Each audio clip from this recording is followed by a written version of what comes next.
마태복음 26장 69절에서부터 마지막 75절까지 있는 말씀입니다. 베드로가 바깥들에 앉았더니 한 여종이 나와 이르되 너도 갈릴리 사람 예수와 함께 있었도다 하거늘. 베드로가 모든 사람 앞에서 부인하여 이르되 나는 네가 무슨 말을 하는지 알지 못하겠노라 하며 앞문까지 나아가니 다른 여종이 그를 보고 거기 있는 사람들에게 말하되 이 사람은 나사렛 예수와 함께 있었도다 하매 베드로가 맹세하고 또 부인하여 이르되 나는 그 사람을 알지 못하노라 하더라. 조금 후에 곁에 섰던 사람들이 나와 베드로에게 이르되 너도 진실로 그 도당이라 내 말소리가 너를 포명한다 하거늘. 그가 저주하며 맹세하여 이르되 나는 그 사람을 알지 못하노라 하니 곧 닭이 울더라. 같이 봅니다. 이에 베드로가 예수의 말씀에 닭 울기 전에 내가 세 번 나를 부인하리라 하심이 생각나서 밖에 나가서 심히 통곡하니라. 아멘. 아멘.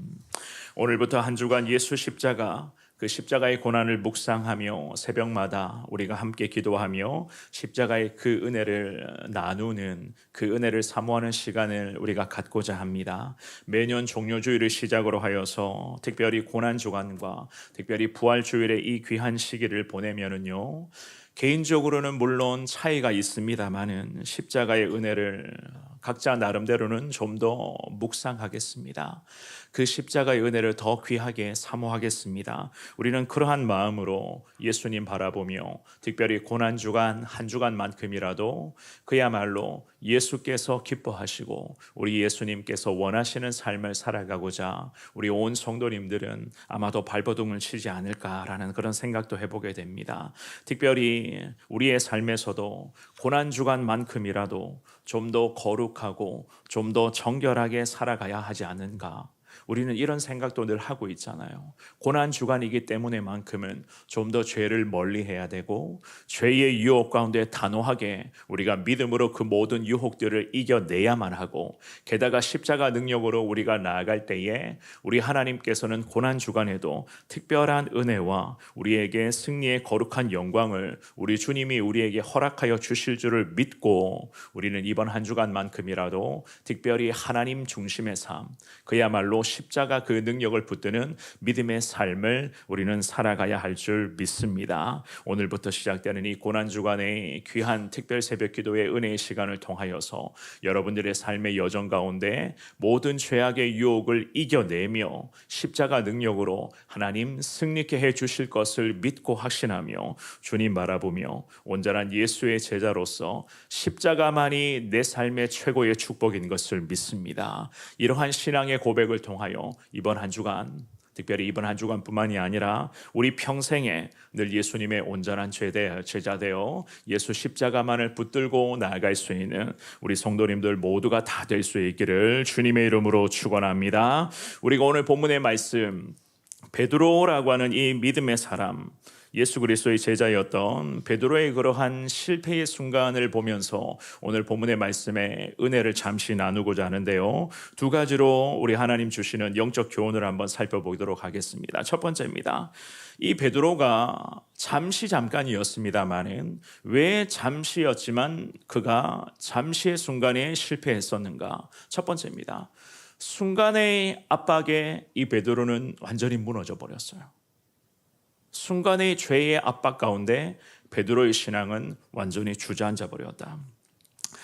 우리가 사실 잘 아는 것처럼 이 베드로, 예수님 공생의 기간 내내 우리 예수님의 오른팔 역할을 했던 제자가 바로 오늘 본문의 베드로였습니다. 물론 제자들 그룹 사이에서도 리더 역할을 하기도 했었으며 제자들의 목소리를 대변하는 그 역할도 했으며 또한 예수님과 제자들 사이에 메신저 역할을 하기도 했었던 제자가 바로 오늘 본문에 언급되어 있는 그러한 베드로라는 제자였습니다. 더욱이 이 베드로가 예수님께 어떠한 고백을 했었는가? 마태복음의 26장의 34절과 35절의 말씀에 보면은요, 예수님께서 베드로에게 말씀하실 때에 베드로가 이렇게 대답을 합니다. 이 두 구절을 읽어봅니다. 시작. 예수께서 이르시되 내가 진실로 내게 이르노니 오늘 밤 닭 울기 전에 내가 세 번 나를 부인하리라. 베드로가 이르되 내가 주와 함께 죽을지언정 주를 부인하지 않겠나이다 하고 모든 제자도 그와 같이 말하니라. 아멘. 아멘. 우리 예수님께서 이미 베드로에게 예고를 하셨죠. 그런데 예수님의 그러한 이야기를 듣자마자 베드로가 뭐라고 말씀합니까? 뭐라고 이야기를 합니까? 주님과 함께 죽을지언정 결코 우리 주님 부인하지 않겠습니다 라고 베드로가 먼저 이야기를 하니까 베드로 옆에 있었던 나머지 모든 제자도 다 똑같은 이야기를 했다고 성경은 그렇게 말씀하고 있습니다. 그런데 예수님 말씀하시는 대로 닭이 울기 전 3번이나 이 베드로는 예수님을 모른다고 결국 부인해 버렸어요. 그 내용이 오늘 본문에 우리가 읽었던 이 본문의 말씀에 상세히 기록되어져 있습니다. 이 본문의 말씀을 통하여서 예수님을 3번이다 모른다고 부인했었던 이 베드로, 비록 잠깐이었지만 이 제자 베드로가, 특별히 믿음의 사람 베드로가 왜 잠깐이었지만 실패했는지 오늘 성경 말씀은 우리에게 가르쳐주고 있는데요. 69절로 가보겠습니다. 오늘 본문의 69절의 말씀 한 번 더 같은 목소리를 읽습니다. 시작. 베드로가 바깥들에 앉았더니 한 여종이 나와 이르되 너도 갈릴리 사람 예수와 함께 있었도다 하거늘. 아멘. 이 베드로는 예수님에 관한 재판의 결과를 지금 기다리고 있었던 중이었어요. 우리 예수님 불법 재판이었죠, 그죠? 그 불법 재판을 당하면서 곧 있으면 십자가, 그 고난의 현장으로 가셔야만 했었던 그 과정이었습니다. 그래서 이 베드로가 대제사장의 집, 즉 바깥뜰에 앉아 있었다고 성경은 그렇게 말씀을 하는데요. 곧장 예상하지 못한 상황을 이 베드로가 마주하게 됩니다. 대제사장 집에 예수님 재판의 그 결과를 지금 기다리고 있었던 이 베드로에게 이 집안의 여종이 베드로를 한눈에 알아본 거예요. 그래서 뭐라고 이야기를 합니까? 방금 읽어보셨던 69절의 하반절 말씀에 너도 갈릴리 사람 예수와 함께 있었도다. 여종이 금방 알아봤어요. 이 여종에게서 들었던 예수님과 함께 있었다, 예수님과 함께 있었다는 이 이야기, 예수님과 함께 다니고 예수님과 함께 했다는 이 목격담, 이 여종의 목소리 앞에 베드로의 신앙이 완전히 무너져 버린 것이었습니다. 말 한마디에 예수 그리스도를 향한 제자로서의 그 믿음 자체가 그 순간 붕괴되기를 시작을 한 거예요. 대제사장의 집에 일했었던 이 여종은 아마도 베드로라고 하는 이 예수님의 제자가 이 집에 들어와서 바깥뜰에 그냥 앉아 있었던 것 자체를 놓고 의심하면서 이상히 여겼을 것입니다. 왜냐하면은 이 상황을 놓고 요한이 기록한 복음서에 보면은 한 여종이라고 하면서 이 베드로를 집 안으로 들어가게끔 했었거든요. 그 여종이 지금 문을 지키는 여종이었습니다. 일종의 문지기 역할을 했었던 여종으로서 대제사장 집이었기 때문에 들락날락하는 사람들을 많이 만났을 거예요. 그 여종은 아마도 베드로라고 하는 이 예수의 제자가 대제사장 집 안으로 들어와서 저 바깥들에 앉아 있는 그 모든 과정들을 다 지켜보았을 것이고, 여종이 지켜볼 때에 이 베드로라는 제자의 모습 자체는 무엇인가 어색해 보이고 초조하게 보이는 그 베드로의 모습에 눈길이 갈 수밖에 없었던 것이었습니다. 이 상황을 놓고 요한복음 18장 말씀 한번 보겠습니다. 요한복음 18장 16절과 17절 말씀 읽어봅니다. 시작. 베드로는 문 밖에 서 있는지라 대제사장을 아는 그 다른 제자가 나아가서 문 지키는 여자에게 말하여 베드로를 데리고 들어오니 문 지키는 여종이 베드로에게 말하되 너도 이 사람의 제자 중 하나가 아니냐 하니 그가 말하되 나는 아니라 하고. 아멘. 좀 씁쓸하죠, 그죠? 네, 뭔가 좀 사실 좀 그렇습니다. 이 본문의 말씀에서 여종은 초조하게 두려움 가운데 떨고 있었던 이 베드로를 추궁하면서 이야기를 합니다. 오늘 본문의 69절에 너도 갈릴리 사람 예수와 함께 있었다. 당시 시대의 예루살렘이라고 하는 이 도성에 거주하는 사람들이 흔히 사용했었던 말투, 특별히 상대방을 예루살렘 사람이 아니라 저 지방의 시골 출신의 사람들이 여러 가지 일 때문에 예루살렘 성전으로 오게 되면 그 지방의 그 여러 도시와 시골 마을에 살고 있었던 사람들을 무시하며 말했었던 그 특유한 말투가 있었다고 이야기를 해요. 예루살렘 성 안에 살고 있었던 사람들이 아마 이미 이 여종은 예루살렘이라고 하는 이 지리적인 우월감에 이 여종이 젖어 있었습니다. 그러니 베드로를 향해서 이야기를 하는데 베드로에게 공손하게 그야말로 문지기 역할을 했던 종으로서 공손하고도 겸손하게 손님을 맞이하는 듯한 그런 말투로 베드로에게 대화를 한 것이 아니라 이 베드로가 갈릴리 출신의 사람인 것도 이미 한눈에 알아보았고 게다가 예수님과 함께 다녔던 제자인 것을 이 여종은 확신했기 때문에 표정이나 말투나 그리고 베드로를 상대하면서 풍기는 압도감이라고 할까요? 그것 자체가 이 베드로의 믿음을 완전히 초라하게 만들어버린 것이었습니다. 오늘 본문의 70절 말씀입니다. 70절 말씀 읽어봅니다. 시작. 베드로가 모든 사람 앞에서 부인하여 이르되 나는 내가 무슨 말을 하는지 알지 못하겠노라 하며. 아멘. 베드로의 반응 잘 보십시오. 이 베드로가 왜 실패하게 되었는가? 그의 심리적인 두려움이라고 할까요? 그 마음에 이미 두려움이 가득 채워져 있었습니다. 그의 두려움이 어떤 두려움이었습니까? 지금 이 제자 베드로가 두려움을 마주하고 있었는데 그가 지금 마주하고 있었던 두려움은 어떤 두려움이었습니까? 그렇습니다. 그토록 사모하며 사랑하며 함께 따라다니며 닮기를 원했던 예수님 십자가 죽음 때문에 생겨나는 그 인간적인 두려움이었어요. 그래서 그 두려움이 거짓말로 쏟아지기를 시작을 합니다. 사람 마음이 이렇죠, 그죠? 두려움이 거짓을 쏟아내기를 시작해요. 뭐라고 이야기를 합니까? 나는 내가 무슨 말을 하는지 알지 못한다. 결정적인 답변을 회피하는 방법으로 이 베드로는 자기 자신과 예수님과의 그 관계, 예수님과 예수님의 제자로서의 그 관계를 완전히 부인해 버렸습니다. 이것은 그야말로 자신의 이 순간적인 안전이라고 할까요?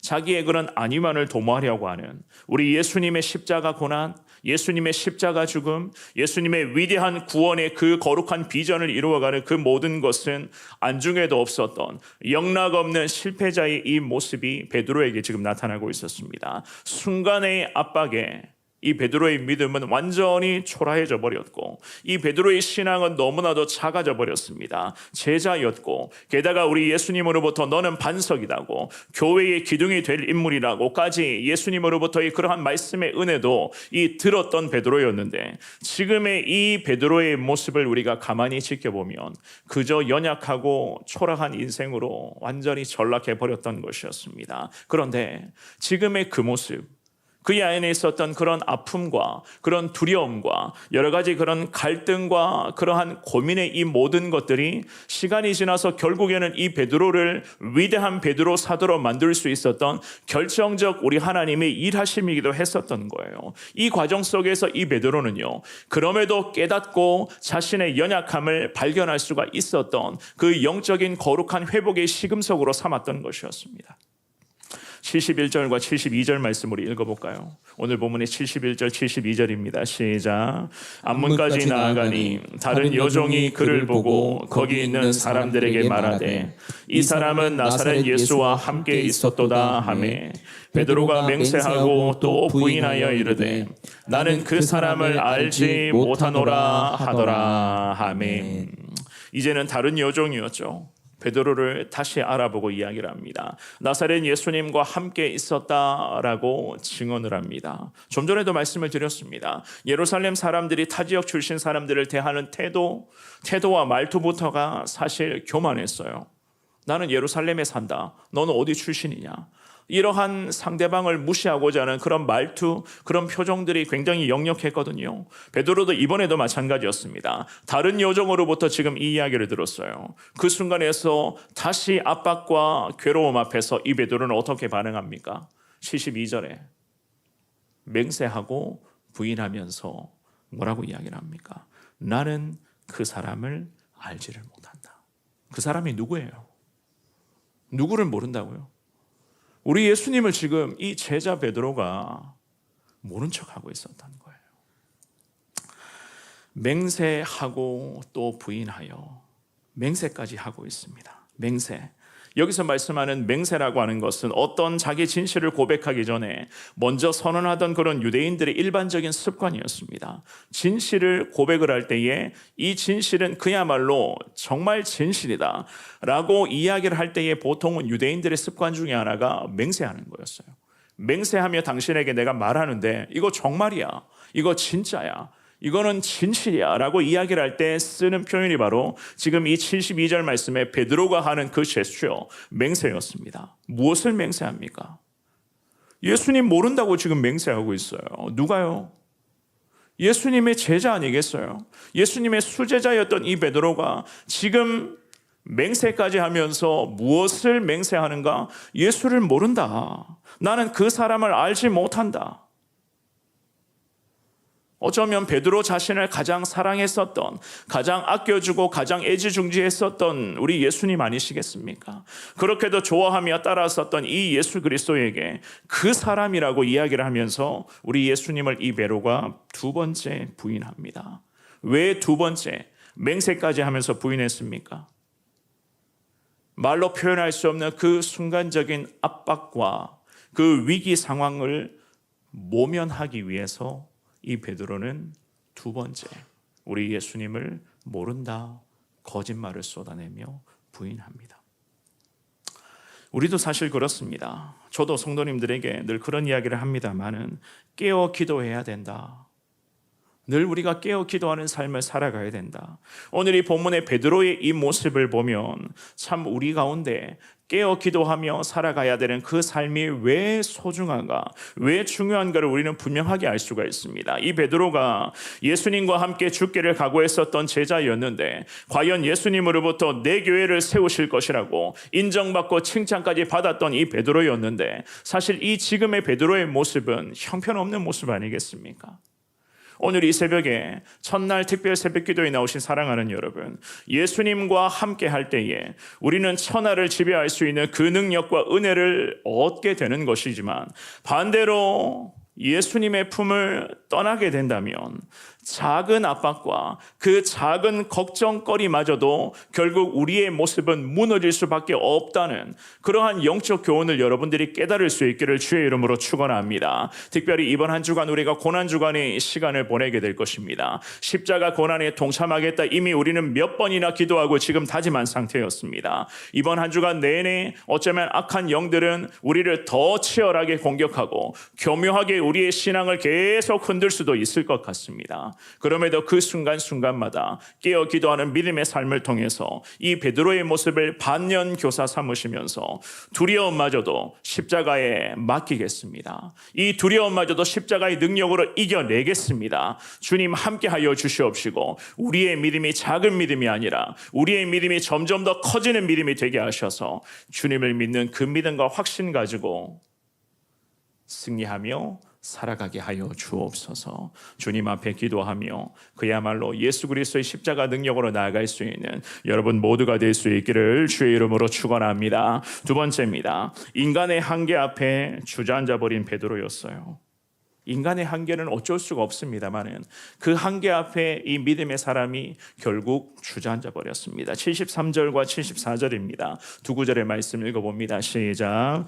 조금 후에 곁에 섰던 사람들이 나와 베드로에게 이르되 너도 진실로 그 도당이라 내 말소리가 너를 표명한다 하거늘 그가 저주하며 맹세하여 이르되 나는 그 사람을 알지 못하노라 하니 곧 닭이 울더라. 아멘.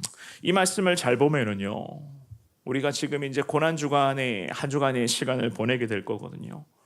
마음이 사실 좀 그렇습니다. 저도 이럴 때가 있는 것 같아요. 두려움을 마주하는 순간 제 연약함을 알게 되고 때로는 그 위기를 모면하기 위하여서 저 역시나 참 사람이 비겁해질 때가 있었구나라는 것을 저도 이 말씀을 보면서 다시 깨닫게 되었거든요. 이 베드로라는 제자가 지금 딱 그랬습니다. 이번에는 베드로 곁에 서 있었던 주변 사람들이었어요. 주변 사람들이 한 목소리를 냅니다. 어떤 목소리요? 너도 진실로 그 도당 아니냐. 이 구절의 의미는 틀림없이 당신도 예수와 한패다. 그러한 의미로 주변 사람들이 지금 이야기를 하고 있어요. 한두 명 이야기를 하면 아니야. 맹세까지 했잖아요. 나 아니야. 저 사람과 상관없어. 한두 명 이야기하면 그렇게 이야기하고 이 순간 위기를 모면하며 넘어갈 수 있을 것 같아 보였겠지만 이번에는 어떻게 이야기를 합니까? 주변에 있는 사람들이 다 똑같은 목소리를 냅니다. 너도 진실로 그 도당 아니냐.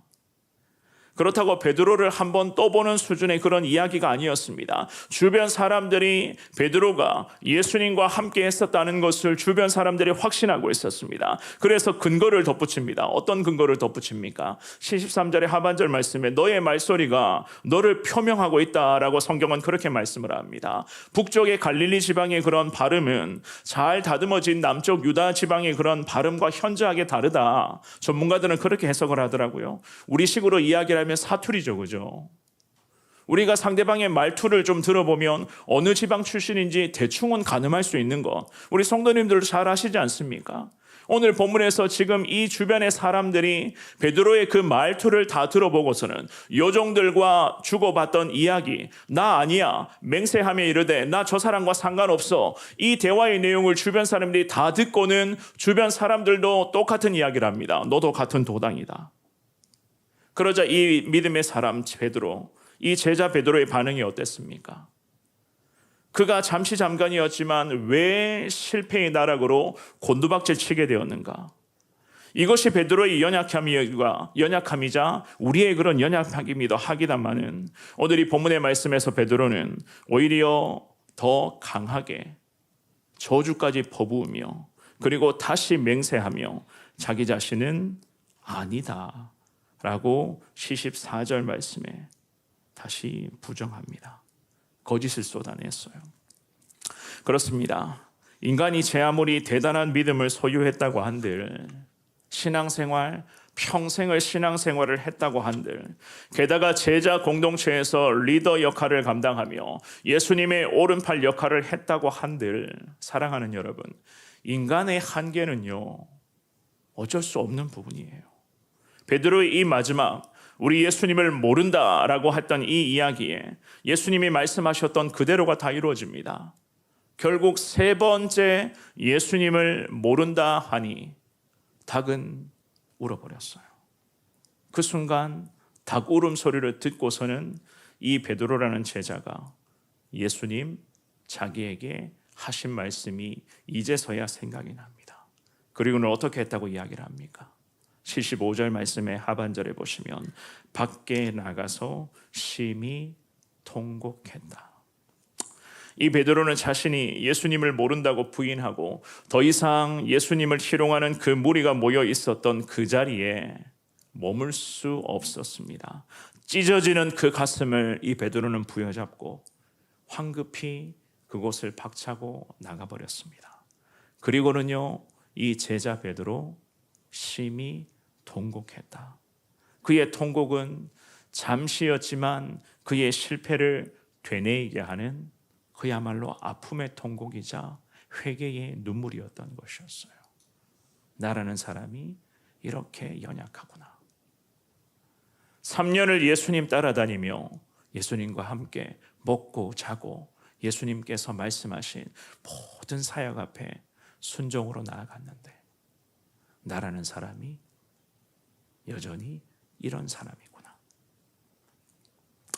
하지만 이 베드로의 통곡은 가룟 유다라고 하는 제자와 전혀 다른 결과를 가져오게 되는, 우리가 내일 새벽에 살펴봅니다마는 가룟 유다와는 전혀 다른 결과를 낳는 그러한 예수님 앞에서의 진실된 통곡이었습니다. 이 베드로가 이 아픔의 순간을 경험하고 나서는 며칠 지난 후에 우리 예수님의 부활의 기쁜 소식을 들을 수 있었습니다. 그리고 예수님을 만나서 예수님으로부터 네가 나를 사랑하느냐? 내가 주님 사랑합니다. 네가 나를 사랑하느냐? 네가 나를 사랑한다면 내 양을 먹이라. 우리 예수님으로부터 사랑하느냐 3번이나 질문을 받고서는 예수님의 그 사랑을 확인하고 나서는 이 베드로가 예수 그리스도를 전하는 위대한 사도로 주님 앞에 쓰임 받을 수가 있었던 것이었습니다. 제가 이런 생각을 해보게 됩니다. 이 베드로가 예수님을 모른다고 3번이나 부인했었던 이 사건이 그야말로 베드로를 위대한 사도로 만들게 해주었던 우리 하나님의 결정적인 일하심이 아니었을까? 이 베드로가 이 사건을 통해서 자신의 연약함과 자신의 밑바닥을 완전히 깨달았단 말입니다. 그리고 나서는 저 밖에 나아가서 터질 것만 같은 이 가슴을 부여잡고 주님 앞에 심히 통곡하며 기도하며 자신의 연약함을 주님의 손에 맡겨드리며 그럼에도 하나님의 뜻에 순종하겠습니다. 이 베드로가 이 오늘 본문의 이 사건을 계기로 베드로가 위대한 사도로 나아갈 수 있었던 그 거룩한 우리 하나님의 일하심이 아니었는가? 말씀을 정리하겠습니다. 우리는 이 베드로의 눈물, 이 베드로의 간절한 회개가 얼마나 귀한 것인가 우리 배우셔야 돼요. 우리도 이럴 때가 참 많이 있었고 앞으로도 이런 상황을 참 우리는 어쩌면 수도 없이 마주할 수 있습니다. 순간의 위기 앞에 하나님을 향한 내 믿음이 쪼그라들 때가 있을 수도 있고 그 위기를 넘어가려고 우리 역시 베드로처럼 거짓을 쏟아낼 때도 있고 이 위기만 넘어가면 된다. 이 짧은 판단에 내가 믿는 예수 그리스도를 향한 이 믿음을 배신할 수도 있을 것 같기도 합니다. 그렇지 않습니까? 오늘 이 베드로의 연약한 모습을 반면교사 삼으시면서 그럼에도 이 베드로가 이러한 실패의 나락에서도 심히 통곡하며 우리 주님께 즉각 회개하며 엎드렸기 때문에 하나님께서는 이 베드로를 위대한 사도 베드로로 거룩한 순교자 베드로로 하나님께서는 위대하게 사용하여 주셨던 것이었습니다. 고난주간 첫날 주시는 이 귀한 말씀을 기억하시면서 혹여라도 실패 앞에 아픔과 좌절을 경험했었던 순간이 있다면 그 실패를 발판 삼아 일어나게 해 주십시오. 주님 앞에 기도하시면서 십자가 능력 붙들기를 바랍니다. 우리에게는 예수님이 함께하여 주실 줄을 믿습니다. 예수 십자가가 우리를 이미 살려주셨고 우리에게 구원의 길을 주님은 열어주셨다는 것을 믿고 확신하시면서 늘 우리 가운데 함께 하시는 예수 그리스도, 그 예수 그리스도의 십자가 고난에 동참하시며 베드로의 실패를 교훈 삼아 그럼에도 주님 함께하여 주실 줄을 믿습니다. 이러한 확신 가지고 주님 바라보며 믿음으로 달려갈 수 있는 우리 사랑하는 모든 성도님들 되시기를 주님의 이름으로 축원합니다.